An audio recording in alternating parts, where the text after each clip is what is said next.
British Advanced Pain Clinic, Noppi Mayam Surgery Duram. For appointments 9155 15563.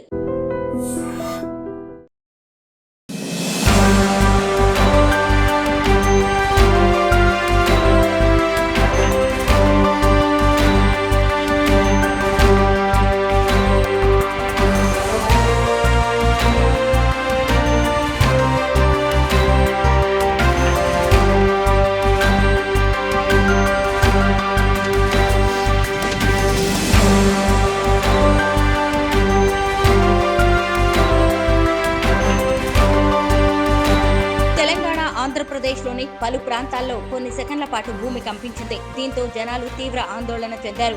భయంతో వెంటనే ఇళ్లలో నుంచి బయటకు పరుగులు తీశారు. అయితే ఇందుకు సంబంధించి నేషనల్ సెంటర్ ఫర్ సిస్మాలజీ కీలక అప్డేట్ ఇచ్చింది.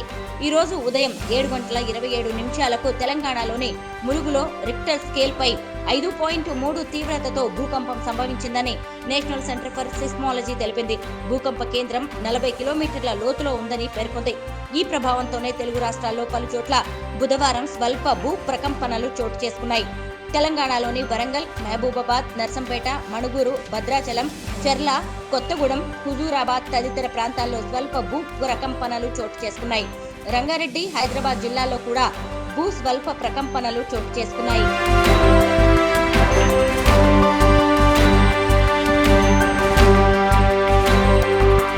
ములుగు జిల్లా మేడారంలో భూకంప కేంద్రం ఉన్నట్టు సమాచారం. మేడారంలో సెప్టెంబర్ 4న 1,00,000 వృక్షాలు కూలిపోయాయి. సరిగ్గా 4 నెలల తర్వాత ఇప్పుడు అదే ప్రాంతంలో భూకంపం వచ్చినట్టు తెలుస్తోంది. మంచిర్యాల, కొమరం భీం జిల్లాల్లోని పలు ప్రాంతాల్లో అతి స్వల్పంగా భూమి కంపించింది.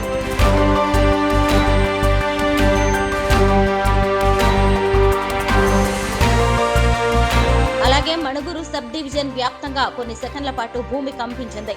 ఉదయం 7:25 భూ ప్రకంపనలు వచ్చాయని అక్కడి వారు చెబుతున్నారు. మహబూబాబాద్ జిల్లా గంగారంలో భూమి తీవ్రంగా కంపించింది.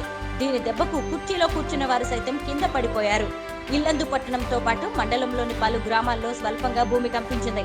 ఒక్కసారిగా ఇళ్లు కదలడంతో ప్రజలు భయంతో ఇళ్ల నుంచి బయటకు పరుగులు తీశారు. కరీంనగర్, విద్యానగర్లోనూ భూమి కంపించిందని తెలుస్తోంది. నిలబడిన వారు సైతం ఒక్కసారిగా పక్కకు ఒరిగినట్టు స్థానికులు చెబుతున్నారు.